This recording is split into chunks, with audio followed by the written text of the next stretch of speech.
Dominic Giles, the Green Party was supposed to be making something of a resurgence in this general election.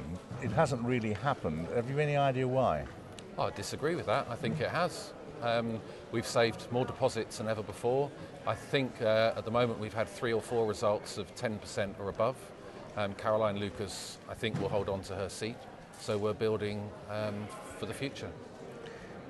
During the campaign in Stratford and the Stratford constituency, what were the issues that you found that people were most concerned about?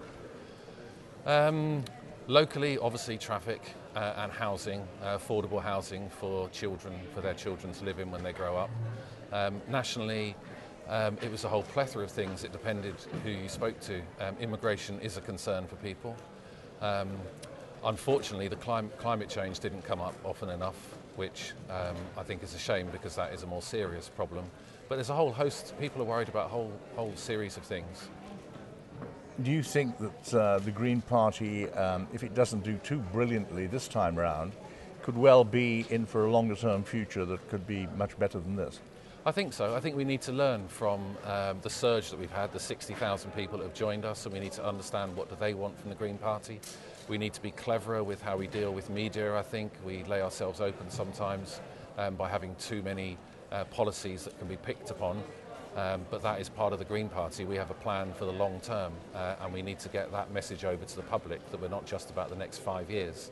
But I think people, if we change the voting system, people will vote for the Green Party. I think the big loser in this election is the voting system, and we're seeing turnouts are not that high.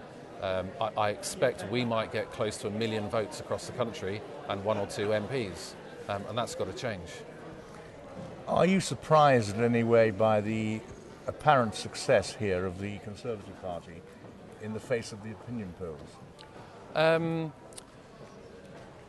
I don't know. I mean, we haven't got the results here yet. I think this is a safe Conservative seat. It would be surprising if Mr Zahawi's votes have dropped at all. But I think the opinion polls, I think whoever pays to have them done needs to ask for their money back because they've consistently been clearly quite wrong. And we need to look at how opinion polls are done, I think. Maybe there was a surge for the Conservatives in the last week. Often the party that is in power, undecided voters stick with what they know. So maybe that's been part of it. We'll see what the result is later tonight. But every party tries to look at why did people vote a certain way and how can we change it. The problem we have with the voting system is tactical voting. How many people voted for any party in Stratford because they really believed in their policies, and how many people voted tactically? Whereas if we had proportional representation, everyone can vote for what they believe. Have you enjoyed the campaign? Absolutely. I've really liked it. I think we've had good candidates here in Stratford who disagree with each other but politely. It's been a very civil campaign. I've enjoyed all the hustings and the emails I've received and the positive feedback. With very, very, very little negative feedback from people. Even opponents are very polite, knocking on doors. People apologise for not supporting me and supporting someone else, and it's been really interesting to get to hear what people believe and what they want sorted out in Stratford. So yes, I don't regret standing at all. You're a school teacher. Yeah.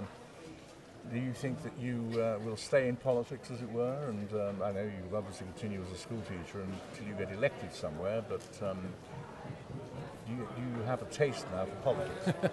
Well, I'm a politics teacher as well, so one comes with the other. I love teaching, and I wouldn't really want to do any other career unless I was fortunate enough to be elected somewhere to stand.